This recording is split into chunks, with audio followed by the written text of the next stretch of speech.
வணக்கம். இன்றைக்கி நம்ம பார்க்க போகிற சமையல் என்னென்னு பார்த்தீங்கன்னா, ஒரு சிம்பிளான லஞ்ச் மெனு தான் பார்க்க போகிறோம். இந்த சீசனில் பச்சை மொச்சை வந்து ஃப்ரெஷ்ஷாக கிடைக்கும். ஸோ அதை வச்சு ஒரு சூப்பரான பச்சை மொச்சை குழம்பும், அதுக்கு தொட்டு சாப்பிட்ற மாதிரி ஹெல்த்தியான சொரக்காய் பாசிப்பருப்பு கூட்டு, இதுதான் நம்ம பார்க்க போகிறோம். இது வந்து ஒரு 15 மினிட்ஸ்லேயே செஞ்சிடலாம். வாங்க எப்படி செய்யலாங்கிறத பார்க்கலாம். ஒரு குக்கர் எடுத்துக்கலாம். தேவையான அளவுக்கு எண்ணெய் சேர்த்துக்கோங்க. இப்போ இதில் 1 டீஸ்பூன் போல் கடுகு சேர்த்துக்கலாம். சோம்பு சேர்த்துக்கலாம். ஒரு கொத்து கருவேப்பிலை சேர்த்துக்கலாம்.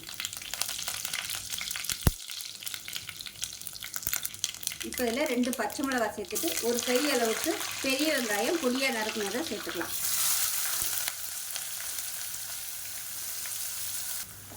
வெங்காயம் லேசாக வதங்கினதும் 1/4 டீஸ்பூன் போல் இஞ்சி பூண்டு பேஸ்ட் சேர்த்து வதக்கி விட்டுக்கலாம்.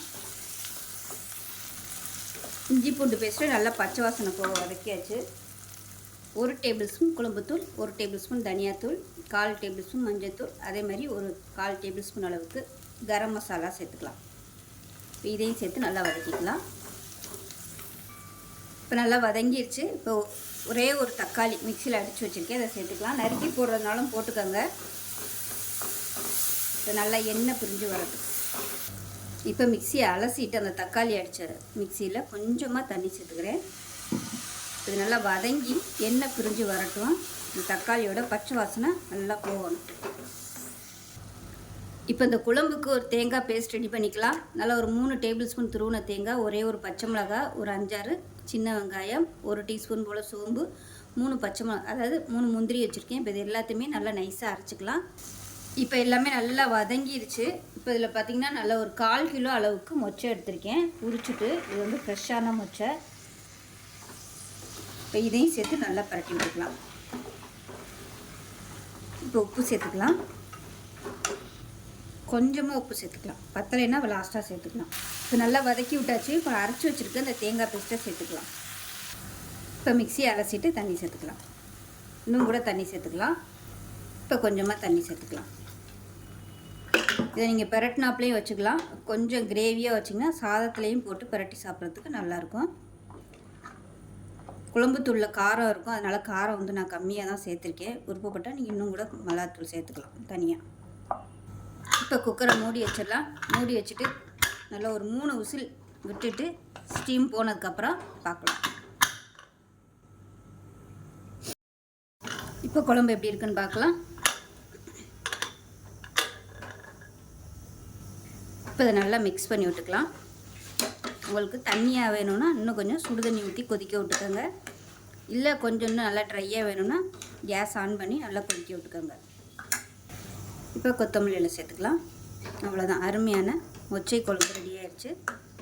சூப்பராக இருக்கும் சாதத்தில் போட்டு பரட்டி சாப்பிட்றதுக்கு. உப்பெல்லாம் செக் பண்ணி பார்த்துக்கோங்க. பத்தலைன்னா அந்த ஸ்டேஜில் உப்பு சேர்த்துக்கலாம்.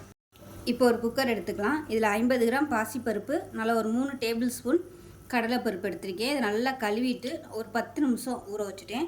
இப்போ இதை குக்கரில் அப்படியே தண்ணியோடு சேர்த்துக்கலாம். நீங்கள் வெறும் கடலைப்பருப்பு சேர்க்குறதுனாலும் சேர்த்துக்கலாம், இல்லை பாசிப்பருப்பு சேர்க்குறதுனாலும் சேர்த்துக்கலாம். கடலைப்பருப்பு சேர்த்தோம்னா சாப்பிடையில் நல்லாயிருக்கும். இப்போ இதில் ஒரே ஒரு தக்காளி, சின்ன தக்காளியாக 1 சேர்த்துக்கலாம். தக்காளி ரொம்ப சேர்க்க வேணாம். ஒரு 3 பச்சை மிளகாய் சேர்த்துக்கலாம். ஒரு கை அளவுக்கு சின்ன வெங்காயம், ஒரு 20 சின்ன வெங்காயம் இருக்கும், 2ஆக கட் பண்ணியிருக்கேன், அதை சேர்த்துக்கலாம். இது கூடவே நல்ல கப்பில் சொல்கிறதுனா ஒரு 3 கப்பு ஒரு பொடியாக கட் பண்ணது மீடியம் சைஸாக ஒரு சொரக்கால பாதி எடுத்திருக்கேன். தோல் எடுத்துகிட்டு சேர்த்துக்கலாம். நல்லா பிஞ்சு காயாக எடுத்துக்கோங்க. இது வீட்டில் வச்சுருக்கிற குழம்புத்தூள் மசாலா கொஞ்சமாக சேர்த்துக்கலாம். அப்படி இல்லைன்னா வெறும் தனியாத்தூள், சீரகத்தூள், மஞ்சத்தூள் மட்டும் சேர்த்துக்கோங்க. இப்போ வந்து மிக்ஸ் பண்ணி விட்டுக்கலாம். தண்ணி வந்து இதுக்கு ரொம்ப ஊற்றக்கூடாது, ஏன்னா சுரக்காய் வந்து நீர் காய்கறி தான், அதனால் தண்ணி ஊற்றியில் கொஞ்சம் பார்த்து ஊற்றணும், ஏன்னா ரொம்ப தண்ணியை போடும். கொஞ்சமாக உப்பு சேர்த்துக்கலாம். இப்போ கொஞ்சமாக ஒரு 1/2 டம்ளர் அளவுக்கு மட்டும் தண்ணி விட்டுக்கலாம். பாசிப்பருப்பு கடலைப்பருப்பு வேகிறதுக்கு மட்டும், ஸோ அந்த பருப்பு முங்குற அளவுக்கு மட்டும் தண்ணி விட்டிங்கன்னா போதும். இப்போ குக்கரை மூடி வச்சிடலாம். மூடி வச்சுட்டு 2 விசில் விட்டுட்டு ஸ்டீம் போனதுக்கப்புறம் பார்க்கலாம். இப்போ கூட்டு எப்படி இருக்குன்னு பார்க்கலாம்.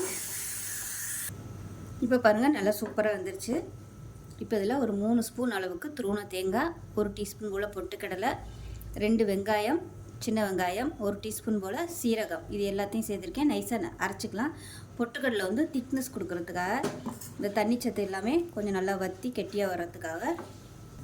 இப்போ தேங்காயை அரைச்சிட்டு வந்துட்டு பார்க்கலாம். இப்போ அரைச்ச தேங்காயை சேர்த்துக்கலாம். தேங்காய் துருவியும் போடலாம்.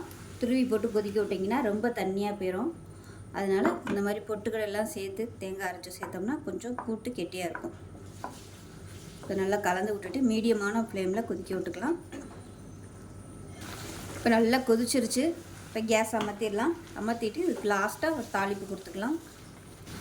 இப்போ ஒரு பேன் எடுத்துக்கலாம். தேங்காய் எண்ணெய் சேர்த்துக்கோங்க, நல்லா ஃப்ளேவராக இருக்கும்.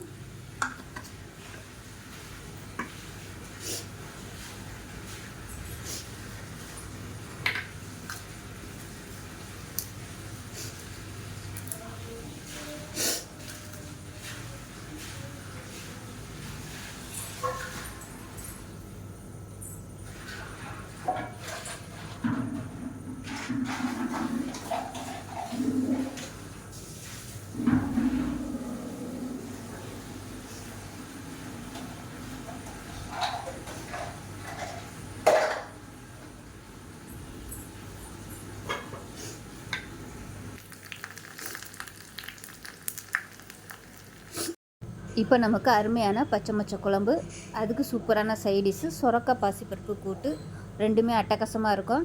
இந்த சொரக்காய் கூட்டு சப்பாத்திக்கெலாம் கூட நீங்கள் இது மாதிரி தொட்டு சாப்பிட்டிங்கன்னா சூப்பராக இருக்கும். ஸோ இதே மாதிரியே செஞ்சு பாருங்கள். செஞ்சு பார்த்துட்டு எப்படி வந்துச்சுங்கிறத சொல்லுங்கள். வீடியோ பிடிச்சுன்னா லைக் பண்ணுங்கள், கமெண்ட் பண்ணுங்கள், சேனலை சப்ஸ்கிரைப்